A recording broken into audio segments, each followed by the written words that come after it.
كوبايه القرفه اللي ملازماني، اللي يعني عشان تعبانه. ماما جت قعدت معايا، فمش عايزه اقول لكم القرفه دي بقت شيء اساسي. قرفه وبلح، وهي بتطلع ما عملوش حاجه، ما فيش اي حاجه، وتوم وبيض وبلح وكده. اهي بتقول لكم التفاصيل. الفتره اللي فاتت انا ما التوم حلو برضه، قولي عشان الناس برضه. توم وبلح وقرفه، مش عارفه التوم بيقولوا محمد ضلع، بس انا ما اكلتوش لغايه دلوقتي لسه. لا اكلتيه على الملوخيه. اكلت الملوخيه. انا بيقولوا على طبيعه الملوخيه. كله كان بيسال انت يا ميرنا ليه بقالك كتير ما طلعتيش على القناه، بقالك حوالي سنه. حمل صعب، كانش حلو. كان في ضغوطات كتير، كان في اجراءات كتير. عمر وانا حامل وقع وعمل حادثه، يعني هو نازل قام جاي وقع على ظهره. ف قعد شهرين في البيت وانا حامل ومعنا بيبي وبموديه الحضانه، ما قدرش يتحرك نهائي، فكنت براعيه وبراعي البيبي، وانا اصلا عايزه اللي يراعيني، بس كان فتره صعبه. بعدها كنا بنخلص قبلها ورق قعدنا شهرين فيه عشان هو بريطاني وكده، وكان هيشتغل بقى. سيبنا قفلنا الشركه بتاعه التصوير، وهو حاول في كذا حاجه، حاول في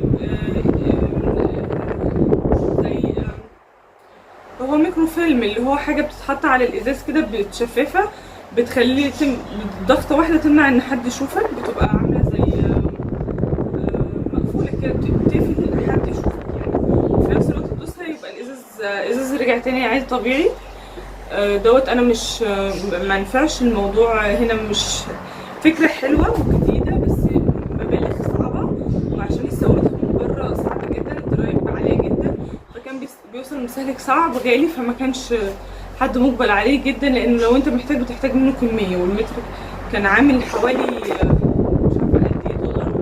فالموضوع يعني غالي جدا، وخصوصا الدولار غالي والدنيا مش كانت احسن حاجه. فكر في حاجه تانية، وهي ان هو يفتح برضو مكتب، اللي هو بتاع تخليص الاوراق، اللي هي المسألة، لان احنا لما جينا نخلص الاوراق لقينا فيها صعوبه جامده، فكنا حابين ان احنا نفتح مكتب واحنا نروح نخلص الاوراق للزباين. يعني انت محتاج تطلع بطاقه، احنا بنروح نطلعها بدالك. انت عايز مش عارفه ايه ترخيص رخص، اي حاجه قانونيه او اجراءات قانونيه انت عايز تعملها، اوراق قانونيه احنا كنا بنخلصها. فمشينا برضو في الاجراءات، ولقينا الموضوع صعب ولازم يكون فيه محامي، وطلع الموضوع لازم عشان تدخل المجال تدفع فلوس كتيره، ومش حاجه سهله خالص خالص خالص خالص. فلقى الموضوع معقد، وبرضو الفكره دي راحت بعد ما احنا مشينا كتير وصرفنا فلوس كتير، عشان انت برضو لازم تعمل دراسه جدوى يعني، حاجات كتير جدا. وبرضو كان في حاجه ثانيه، كنت عايزه انا افتح مطعم. قلت بقى خلاص سيبوني بقى، انت حاولت بقى سيبنا احاول. عمر بيحب المشاوي، بيشوي حلو جدا، وبيتبل كويس قوي، بهارات جديده، وبيعمل سلطات طبعا بريطانيه وروسيه تحفه.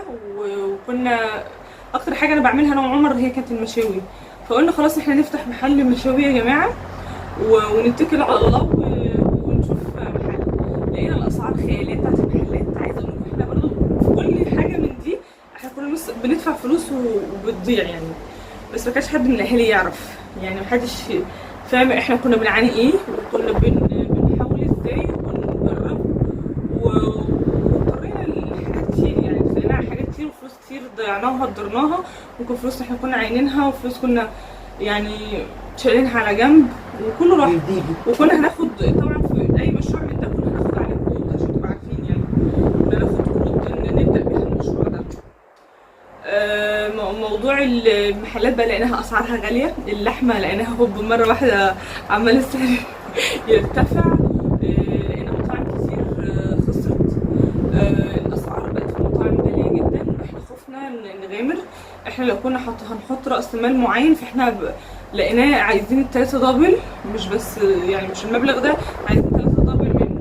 لقينا الموضوع صعب جدا عشان توفر الخامات والحاجات دي كل يوم.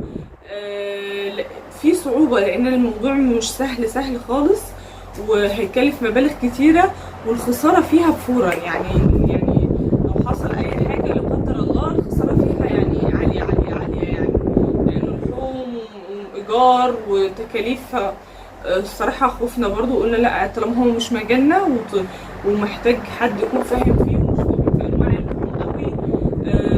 ولو عايزين نروح ناخد من جزار معين انواع معينه، قصه كبيره. فالمهم قلنا ايه، دي مش لعبتنا وخلينا ايه في تركه تانية نبدا. فعمر قعد يقدم على شركات، قال خلاص انا كده جبت اخري، خلينا لما يكون معانا فلوسنا احنا، انه مش كارد بقى احنا مجبورين ان احنا نسدده، ابدا مشروع يعني يبدا حاجه خاصه بيه تدخل دخل ثابت، وممكن انا بعدها اعمل انا مشروع ويديروا معايا.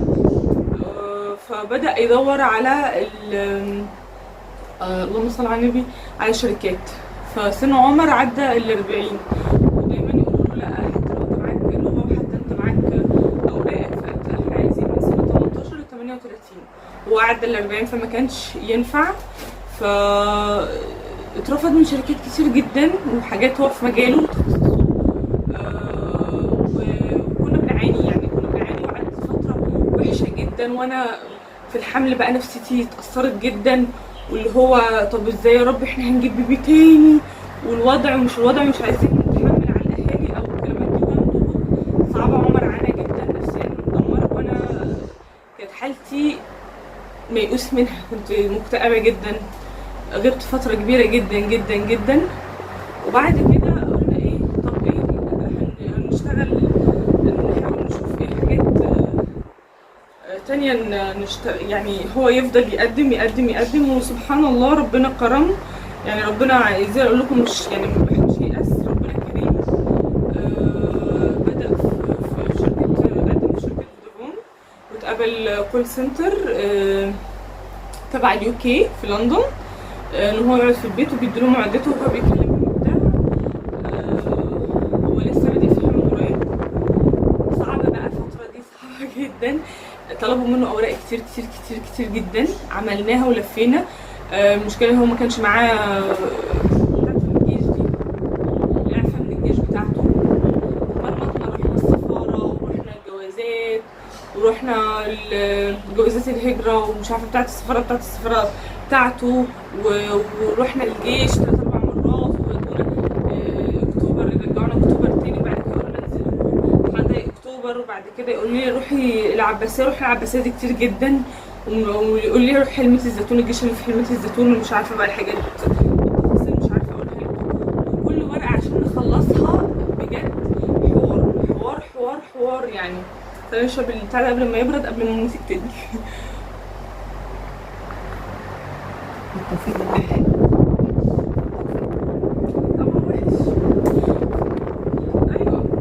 طبعا التوفيق عند ربنا، ومفيش حاجه يعني ربنا بيحب يقف جنبه، محدش يعني محدش ييأس. انا بحكي القصه دي يا جماعه مش هقول لكم بجد والله، انا محدش ييأس، بامانه بامانه.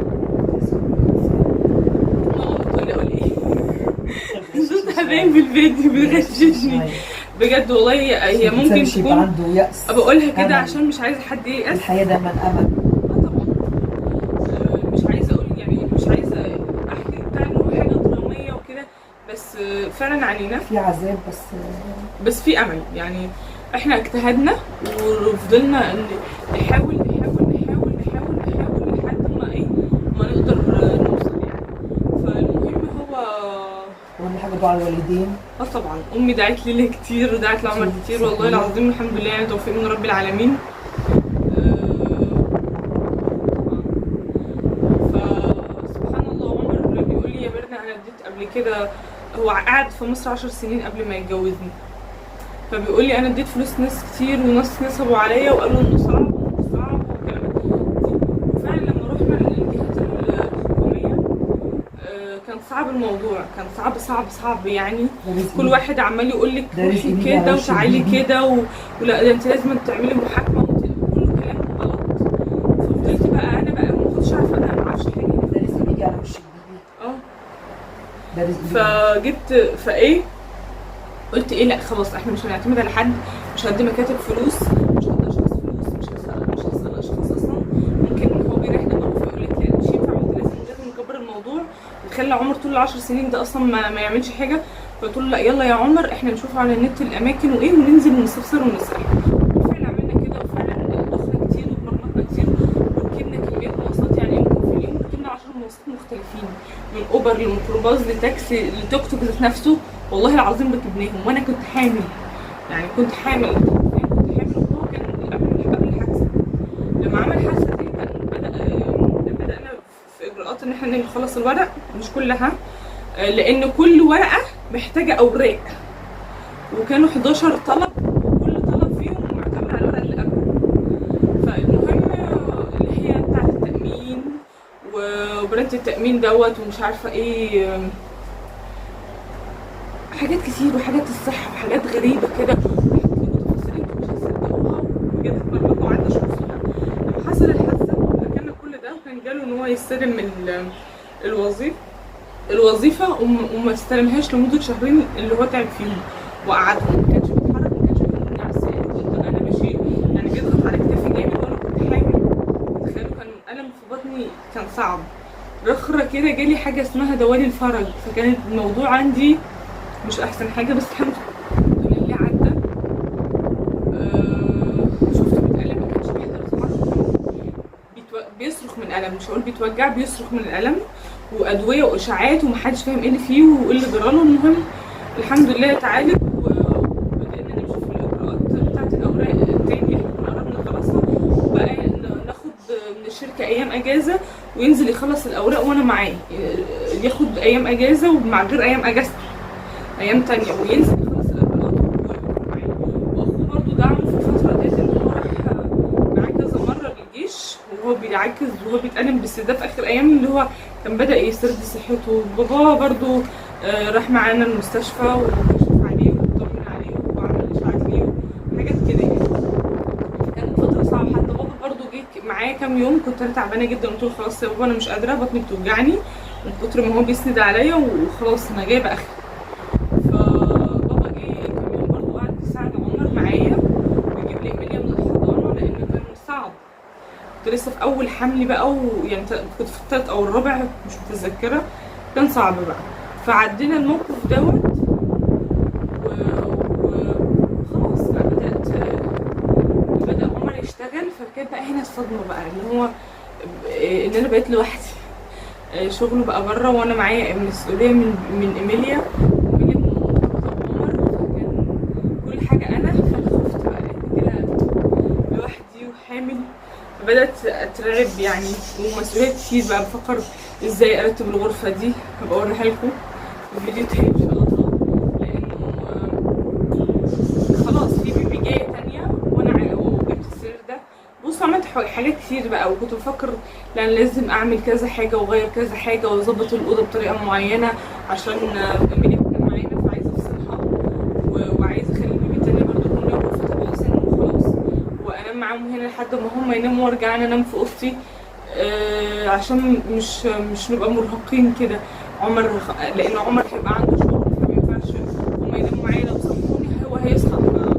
لقيت انه الحياه بقى بدات تغير نفسها، وبدات تاخد روتين معاكي، وانت بقيتي بتعملي حاجات انت كنتوا معتمده عليها الاول مع اي حد لما بيعملها يعني.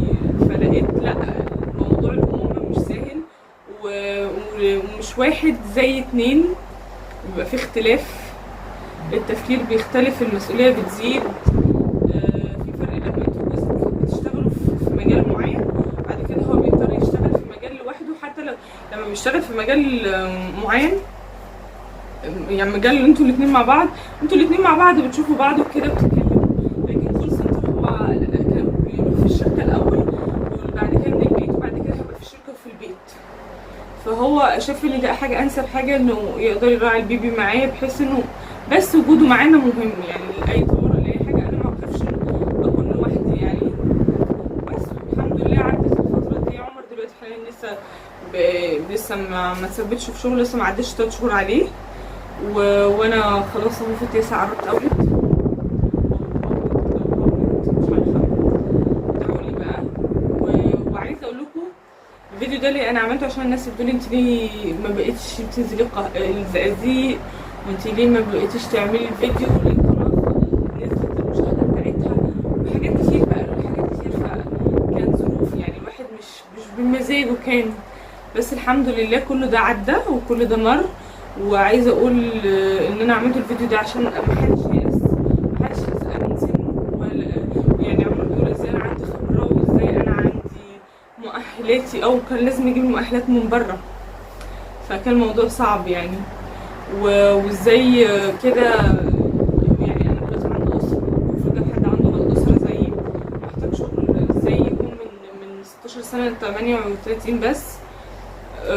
فالقانون ده لازم يتغير في الدوله، ماشي؟ يعني الواحد مش عدى كده المفروض يموت يعني ولا يعمل ايه، المفروض هو مش معاه ان هو يعمل مشروع لوحده او الكلمات دي. فلازم يعني الناس تفكر في حاجات زي كده، تدي الناس اكتر من 40 سنه فرصه ثانيه هم يقدروا يدوا، ويمكن يدوا اكتر. عمر ما شاء الله يعني، ما شاء الله يعني في شغله يعني شاطر. فواحده واحده كده كل حاجه بتظبط بعد ما يعني فعلا فعلا فعلا ما ضاقت الا ما فرجت، بامانه بامانه ما ضاقت الا ما فرجت بجد. وزي ما في يأس وفي ظروف صعبه ومش عارفه ايه، بس صدقوني والله التجربه غريبه يعني. انا لفيت القاهره مع عمر لما خلصنا الاوراق، اكتشفت حاجات كتير، علينا اكتشف حاجات كتير، حاجات في القوانين وفي الدوله وسياسه الدوله ماشيه ازاي، واستمتعنا بوقتنا ورحنا اماكن مختلفه وكنا من اماكن غريبه عمرنا ما كنا فكرنا فيها من مره، ان احنا نحس بس من كتر لف في الشمس. بدأنا نشوف كل انواع الطبقات. الفتره دي يعني الفتره دي بتوريكي مين هيسأل عليكي ومين هيفضل معاكي ومين خلاص يتخلى عنك. فكان درس صعب شويه وقاسي شويه، بس سبحان الله لما فرجت يعني الحمد لله الحمد لله الحمد لله. ربنا يتمم امورنا على خير ان شاء الله. ومش عايزه حد ييأس، محدش يزعل من حاجه، مفيش حاجه مستاهله. ولو حد بيسعى لحاجه معينه، لا اسعى. احنا كنا شايفين ان احنا مستحيل نخلص اوراق عمر عشان هو اجنبي ومش معمول له اصلا اوراق هنا، ولكن احنا فضلنا مصرين وفضلنا شهور وفي الاخر عملناها ولفينا بكل الطرق. وبجد عانينا والله عانينا، محدش فاهم. وممكن الناس تشوفنا واحنا طالعين من البيت وراجعين، بس محدش عارف احنا قعدنا الوقت ده كله بره البيت ازاي. خلاص بنروح مشوار ايه وعملنا ايه وركبنا ايه واتمرمطنا ازاي، وانا كنت تعبانه. محدش بيفهم المعاناه. وجبت الفلوس اللي عملت الاوراق دي بيها واللي خلصت بيها المشاوير دي كلها ازاي، وانتوا ماشيين حياتكم ازاي ودنيتكم ازاي. فكان صعب فتره كانت صعبه جدا، صعبه جدا جدا جدا، ولا زالت صعبه، ولا زال في ضغوطات كتير علينا. اللي بقت دلوقتي في حضانه وفي مصاريف في الحضانه دلوقتي، بيغطيها مرتبه لسه صغير لانه لسه ما اتثبتش، ويعني وداخلين على ولاده. الحمد لله برضو يعني دبرناها، الحمد لله دبرناها كويس جدا يعني. بس في صعوبات ولسه عليه مسؤوليات ولسه في ضغوطات، بس الواحد بيتفائل. انا ما كانش ليا نفسي ان انا اعمل اوضه يعني، انا كان في حاجات ناقصه ليها، انا كنت لسه بشتريها وبجيبها وبعملها الصراحه. بس كان نفسيتي كانت اللي هو انا عايزه اعملها ومش قادره نفسيا، مش قادره يعني. كانت الامور كلها متلخبطه. بدات واحده واحده، لا المفروض دي احسن فتره في حياتي. الحمل ده كان صعب، الحمل ده كان فيه مشاكل كتير، خليكي تفرحي، خليكي تنجزي، كوني يعني ايجابيه ومحبش تستسلمي للوضع انا فيه. الوضع جزء من الانسان محطوط فيه، ضغوطات الحياه ده طبيعي، والمسؤوليه ان انت يكون عندك 2 طفل فكان صعبه. وبدات اقول لا يلا هعمل اوضه، يلا هجيب 1 2 3 يلا هتربي ولا هعمل. وفعلا الحمد لله الحمد لله كله عدى وكله بخير. الحمد لله الواحد يقول الحمد لله وما ييأس جدا، وكل حاجه انت خلاص هتوصل بس في ميعادها. وانا لقيت ده فعلا والله فعلا في ميعادها. يعني السرير اللي ورايا ده انا عايزه اجيبه بقالي كام شهر، بس جه وقت وجبته.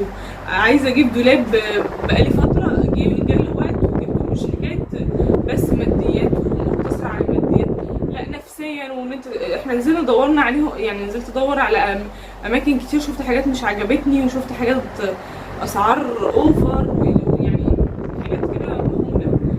ف مش زي ما انا كنت متخيلاها مش هترق على الاوضه ومش عارف ايه.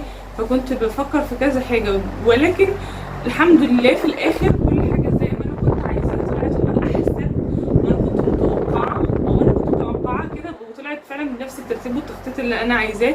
فبحمد ربنا وبقول لربنا اولا وتعالى ربنا هو السبب في كل شيء، وبحمد ربنا وبشكره طبعا. بعد كده الاهالي طبعا، وربنا يا رب يكمل حالنا على خير، واشوف بنتي ان شاء الله سليمه ومعافيه ان شاء الله باذن الله. وإيميليا كده اشوفها بنوته جميله تخلص الحضانه وتبدا الدراسه، وان شاء الله عمر يا رب يا رب يا رب يا رب يا رب يا رب في شغله، ونقدر نعمل حاجه تانية احسن، ان احنا نكون يعني عضو فعال في المجتمع وبس. فده اللي عايزه اقول لكم، دي الظروف اللي انا ما حدش كان يعرفها. وبنتي تعبت تعب ولا زالت بتتعب، مناعتها ضعيفه، وكانت عندها فيتامين د ناقص والحديد ناقص عندها، وكان على طول تتعب، يجيلها فيروس في بقها تخف منه 10 ايام وترجع تتعب منه تاني، تقعد شهر تاني ادويه بقى فيه ونبلايزر وحاجات كده. فكان ده اصلا مأثر على نفسيتي مع حملي مع تعبي مع تعب جوزي مع الظروف اللي احنا بناخدها مع ده كله. فده كله كان مأثر عليا، مخليش ان انا اعمل اي فيديوهات، مكانش ليه نفسي، وقفت كل حاجه. بس دلوقتي الحمد لله، واستنوا مني ان شاء الله فيديوهات كتير كتير كتير ان شاء الله جايه، وان شاء الله نكون مع بعض كده دايما. وعايزاكم تدعوني، ويا رب يا رب يا رب ربنا يفكها على الكل. ولو انا اقدر في يوم من الايام ان انا اكون شخص ايجابي في حياه حد، طبعا اتمنى وان انا اقدر اساعد اي حد يحتاج لاي حاجه. اتمنى ان شاء الله يجي عليا اليوم ان انا اقدر اعمل ده، لان بجد حسيت بظروف غيري بالفتره اللي انا مريت فيها. بس الحمد لله واتفائلوا، وان شاء الله اشوفكم في فيديوهات تانية. حابه اقول لكم باي وتسلموا، ان شاء الله هنتابع مع بعض كتير. وهشرب انا بقى الحلبة ماما تموتني نشوف الطلاق ده هيحصل امتى، لان انا خلاص والله انا ضن انا عايزه اولد خلاص. باي.